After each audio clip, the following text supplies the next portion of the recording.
Hi there, this is Pride Weekly. We'll start with Monday. Oprah Winfrey's been given an award in the US for the decade she spent being an LGBTQ+ ally. The 70-year-old used a TV talk show to champion queer people between 1986 and 2011. She also dealt with disinformation about HIV and AIDS. Here's a bit of Oprah's acceptance speech as she receives the Vanguard Award from GLAAD, the LGBTQ+ advocacy group. I wanted to create a safe space to bring the lives of the LGBTQ community front and center to our audience, to make it clear that every single person who comes to this planet deserves the right to love the person they want to love and be the person they most fully want to be. Oprah also paid tribute to her brother Jeffrey, who died from AIDS in 1989 at the age of just 29. Said he deeply internalised the shame he felt for being gay, and she wished he could have lived to see these more liberated times. It took over a week, but Instagram has now uncensored the shocking image of two gay dads holding their newborn baby. The picture had been labelled as graphic content that some people may find upsetting, certainly made me come over a little queer. Meta, which owns Instagram, has said sorry and reckons it happened in error. And a trans man in America has had a very meaningful birthday present from his colleagues, the money to legally change his name to match his gender.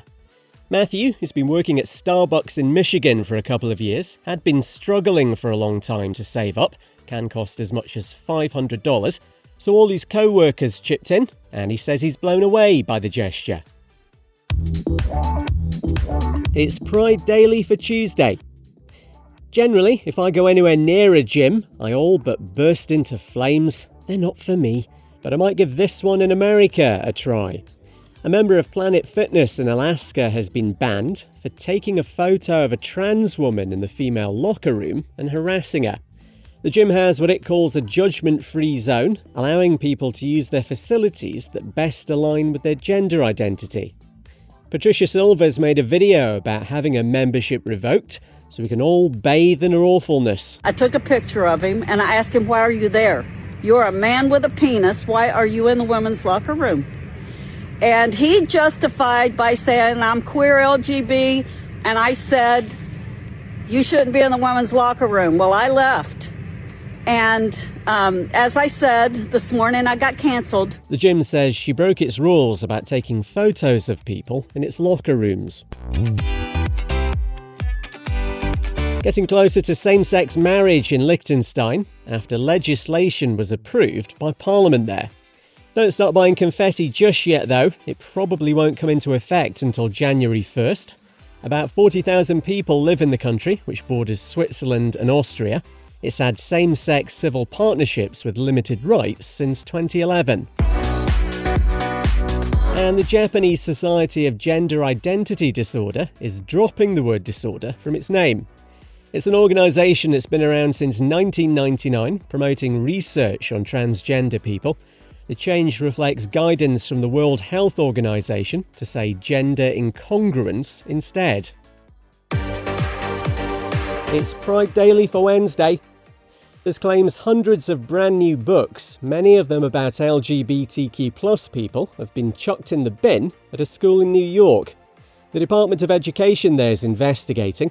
It's thought other discarded books at Henry M. Boehm School in Staten Island covered topics including people of colour and immigration. Attempts by knuckle-draggers to ban certain books from US schools and libraries have been increasing. Research shows nearly half the titles targeted last year were by or about queer people or people of colour. Natasha Capers is from the Coalition of Educational Justice. She tells ABC News, sure, she is appalled, but this could allow for a conversation. I don't think that we need to be condemning the school, condemning educators.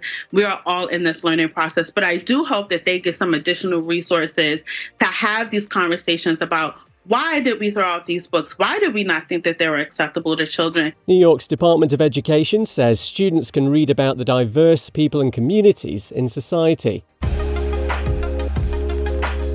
A well-known LGBTQ+ activist in Angola has been found dead, and it's thought he'd been strangled. The body of 41-year-old Carlos Fernandez was discovered in his home in the country's capital, Luanda. He was the executive director of a queer advocacy group. Separately, an LGBTQ+ lawyer is believed to have been found dead in Luanda in similar circumstances. And former Olympic swimmer Sean Gunn has publicly come out as gay. The Zimbabwean competed in the 2016 Summer Games in Rio and now lives in South Africa with his boyfriend. He first came out to mates at university in the US, says they wanted him to be the happiest version of himself, and it made his friendships better. It's Pride Daily for Thursday. The first out gay Prime Minister of Ireland has resigned. Leah Varadkar says the time has come to pass on the baton to someone else. My reasons for stepping down are both personal and political. Politicians are human beings and we have our limitations. We give it everything until we can't anymore, and then we have to move on. That's it.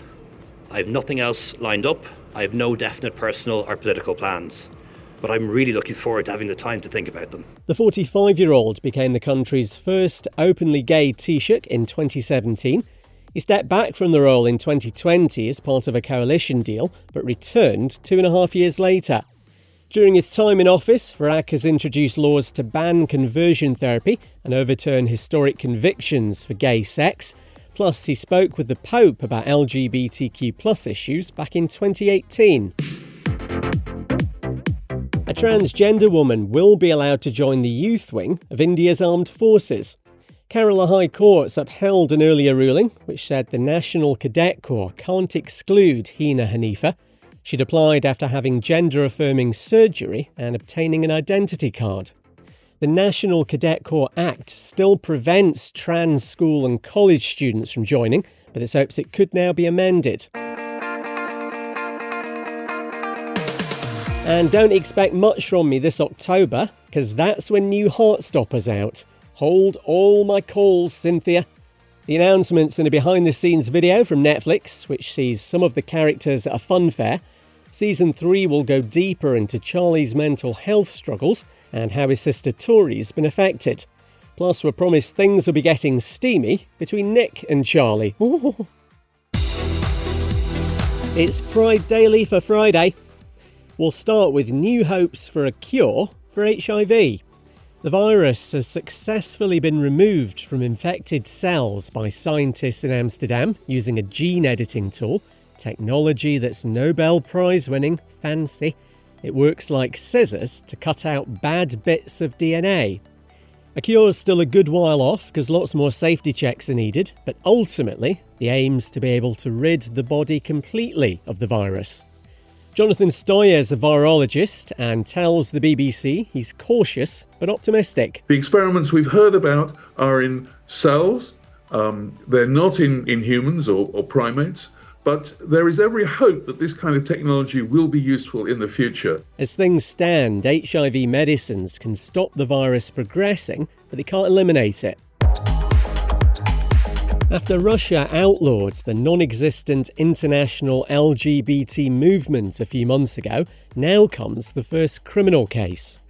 2 staff from a queer club in the city of Orenburg are accused of being part of an extremist organisation. It follows a police raid at the Pose venue earlier this month where drag acts perform. The pair are facing up to 10 years in prison. And what better way to end the week than this? A gay bodybuilding priest with tattoos is getting lots of attention on Instagram. Father Ethan Alexander Jewett from Pennsylvania in America is with the Progressive Episcopal Church.